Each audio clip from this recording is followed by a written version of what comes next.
tipo, só significa que você saiu de um país e foi para outro país. E se for migrante interno, que você foi de uma cidade a outra, tipo... Mas tem uma carga pesada, então a gente usa meio que de propósito essa palavra. Eu não falo estrangeira, não falo, sou imigrante, assim, eu vim morar aqui e sou imigrante. A gente até usa muito a palavra imigrante como uma afirmação política também, porque tem muito, sei lá, tem muita pessoa que fala que é expatriado, expat, sei lá, é tipo, porque eu sou europeu, sabe, ou também tem muita gente que acha que migrante é pobre, que ser migrante que não tem nada e vem aqui meio que pedindo esmola. Eu sinto que é complicado porque as pessoas gostam dos imigrantes enquanto eles são folclóricos, sabe? Eles têm sotaque, eles fazem comida diferente, eles têm umas danças divertidas. Mas quando você vai pedir direitos políticos, aí não, tipo, aí já não, você não é legal. Eu fui morar na Argentina porque eu sentia que Santiago é uma cidade, tem 7 milhões, mas tem uma forma muito estratificada, muito classista e muito... Tipo, chega um momento que você acha que não vai conhecer ninguém mais. Tipo, como que seu mundo fica pequeno. Sempre tive muita vontade de morar em outro país. E aí eu fui para a Argentina, que era mais fácil. Eu cheguei bem no momento, eu acho que foi o último ano do Néstor Kirchner e o primeiro da Cristina. Então a política de imigração era super aberta, tipo, você, tipo, imigrante, bem-vindo, uma coisa assim, dava para sentir uma coisa muito super fácil tirar os documentos, não era um pouco caro, mas nada assim. Mesmo migração, assim, a polícia, que nem a polícia, sei lá, não é como aqui que você vai na Polícia Federal, é tipo migrações, se chama, migrações. E no Brasil já a burocracia é outra, é muita burocracia, é muito caro, é polícia, tipo você vai para um prédio da Polícia Federal, sabe? Eles não te tratam bem, tem 10 pessoas e cada uma te dá uma informação diferente, assim, a acolhida não é muito boa, na verdade. São Paulo é uma cidade que eu acho que não acolhe ninguém no começo, assim, é muito grande, tem muita gente. Tem muitos códigos que são super difíceis de decifrar.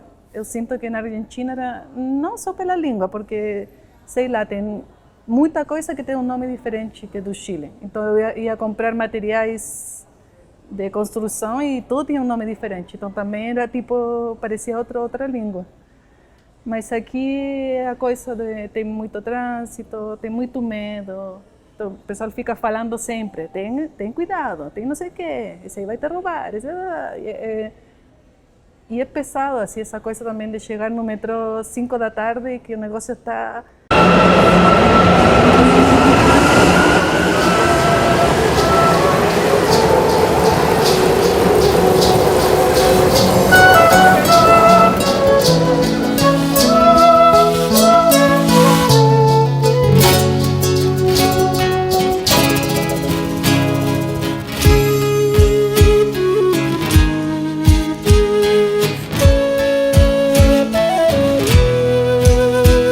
Então eu demorei acho que uns 2 anos para eu me sentir mais à vontade. Eu acho que o trabalho com a Guarmis que me ajudou, assim, a começar a conhecer outros espaços, outras pessoas e a começar a sair um pouco mais. Somos um grupo de mulheres, assim, nasceu de mulheres imigrantes, mas é aberto. É até aberto a homens, só que nunca chegam homens. Então a gente começou com o tema de violência obstétrica, porque a Giovana, que é boliviana, e eu, que sou chilena, a gente se conhece pelo movimento humanista. A Guarmis faz parte do movimento humanista, que ele é internacional. A Giovana foi mãe, depois eu fui mãe, e a gente começou a perceber o tema... como era o tema da violência obstétrica no Brasil. A gente tem a ideologia que é não violência e não discriminação. E a gente estava tentando fazer uma coisa juntas, mas meio que a gente nunca conseguia juntar assim. E aí a gente percebeu esse tema das mulheres imigrantes, como elas sofriam, além de violência obstétrica, discriminação, racismo, xenofobia. E tinha muita morte, tinha muita mulher que não fazia pré-natal, tem ainda. E aí a gente viu que tinha um mega problema na cidade que ninguém estava se ocupando muito. Assim que era o tema da mulher imigrante, dos problemas das mulheres imigrantes. Porque sempre é o migrante, o imigrante, e já é no masculino, sabe? Que já é meio invisibilizado o migrante. Imagina a mulher, assim. Então a gente começou com violência obstétrica, mas aí o negócio... e tem não sei o quê, tem autonomia econômica, tem direitos políticos e a coisa cultural e os filhos. E aí por aí vai, tipo, foi crescendo e a gente foi contagiando também outros grupos, que isso foi bacana. A gente participa dos espaços que se abrem, mas a gente sempre está crítico também de como esses espaços vão ser, por exemplo, essa lei, se ela vai ser implementada, se ela vai realmente ser... Mas eu acredito que sim, porque a gente tem visto, pelo menos nessa última gestão, assim, desse último prefeito, que tem feito coisas concretas. Por exemplo, aqui no Centro Cultural a gente fez uma oficina de pompons andinos. Tem outra oficina que é como carregar o bebê no aguaio, sabe? O tecido que as mulheres carregam os bebês. E a gente faz isso para brasileiros. Essas oficinas sempre tem imigrantes que participam, mas o foco é essa coisa de gerar essa empatia. De mostrar, olha, o que eu posso te mostrar e estou aportando como imigrante. Eu não estou vindo só para pegar teu trabalho. Também carrego muita coisa comigo e eu estou aportando muito, além dos impostos.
Eu nasci no ano 78 e no Chile teve ditadura desde o 73 até o 91. E então eu tinha 12 anos quando Pinochet saiu do governo, mas ele ficou como senador um tempão ainda. Então eu cresci ditadura militar. E aí eu morava perto até das casas da polícia secreta. Meus pais eram de esquerda, militantes, mas não desses militantes que também vão muito, eles faziam mais coisas por trás, assim. Mas você sabia que tinha pessoas que desapareciam, teve pai de coleguinha da escola, teve um pai que eu lembro de chegar na escola, todo mundo super agitado porque tinham aparecido 3 homens degüelados, sem a cabeça. Um deles era o pai de um coleguinha do meu irmão, sabe? Tem uma prima que foi torturada, desapareceu por uns meses, foi exilada. E no Chile isso é mais comum para as pessoas porque é um país pequeno. Então eu cresci nessa coisa assim, eu acho que o Chile é o que é agora por isso. E uma coisa muito, sei lá, muito dura, muito quadrada. E aqui mesmo que eu sofro com a forma brasileira de ser meio dar um jeitinho, não sei, essas coisas. Ao mesmo tempo eu gosto muito, porque eu consigo flexibilizar. Eu cresci numa coisa muito dura.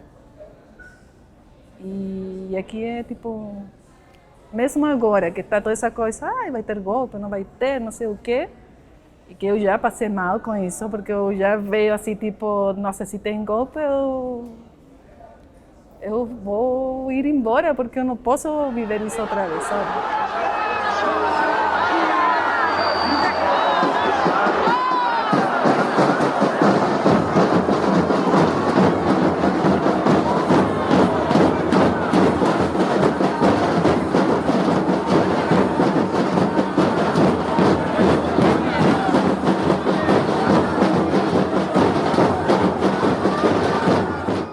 Mas ao mesmo tempo o pessoal é tão maluco aqui que eu fico meio assim também, fico, sei lá, é divertido, não sei explicar, como que o pessoal é mais alegre, sabe? Mesmo tendo essa pressão e todo mundo tá, você sente a atenção na cidade, sente a atenção das pessoas, mas mesmo assim o pessoal continua alegre. Santiago, pelo menos, a pessoa não. Você vê, assim, elas são tristes, o futuro delas está super fechado, mesmo sendo um país bem sucedido, sabe? E na coisa cultural, eu acho que tem uma abertura agora, o pessoal está mais receptivo com essa segunda ola migratória, porque a primeira foi tipo japoneses, italianos, sabe?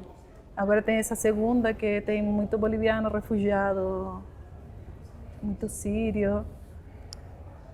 E eu acho que principalmente o tema dos refugiados sensibilizou muito as pessoas, então estão mais abertas. E tipo, também tem uma coisa, eu sou branca, e se eu não fosse, assim, se eu não falo, ninguém sabe que eu não sou daqui. Então também eu percebo o racismo nisso, sabe? Porque eu sei como outros imigrantes são tratados, e eu tenho um status assim, tipo, eu sou do Chile, que seria como ser da Argentina, ou do Uruguai, que é bacana. Mas se eu fosse paraguaia, boliviana, peruana, mais ou menos, assim, já não é tão, tipo, a gente percebe essas coisas, tipo, que tem um trato diferenciado. Nas migrações e também como você é, assim. Eu não me sinto brasileira, assim, não, e eu até me afirmo um pouco, eu sou chilena. Eu não quero ser brasileira, tipo, mas também tem a ver porque eu tenho um filho pequeno e eu quero passar para ele a cultura. Eu sinto que se eu cedo, ele não vai ter minha cultura, sabe? Ele já vai para a escolinha, ele fala português, ele sei lá. Mas por outra parte eu gosto dessa mistura. Da outra vez a gente estava dando risada que ele, numa frase, acho que usou oxe, sabe, nordestino, depois falou uma coisa chilena e terminou com né.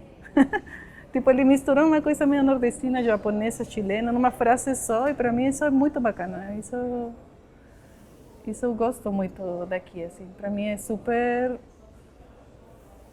bacana ver que numa pessoinha que tem 3 anos, sei lá, pequena, ele já, assim, ele absorve muitas culturas diferentes no cotidiano e ele tem, assim, no sangue dele, ele tem, sei lá, sangue espanhola, chilena, indígena, negra, sabe? Ele tem um negócio assim.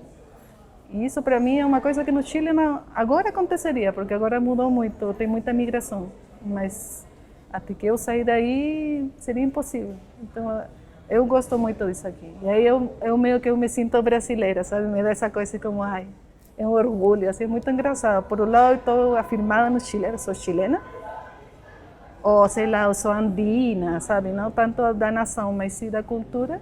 Mas por outra parte, aqui tem uma coisa que eu super gosto, assim, super admiro também, que as pessoas se misturam, mesmo tendo racismo, você vê que a pessoa fala, mas está todo mundo junto, misturado, é muito estranho isso, eu acho que nem vocês percebem isso, tipo, como tem um racismo de discurso, mas mesmo o pessoal que é racista, no atuar muitas vezes não é, outras vezes é, tipo, Mas não é como, sei lá, como nazistas, sabe? Tipo, que eles, assim, não saberia explicar. Talvez isso dá para outra análise, mas é uma coisa que eu tenho percebido, assim, que tem muito um discurso que não condiz com a atuação das pessoas.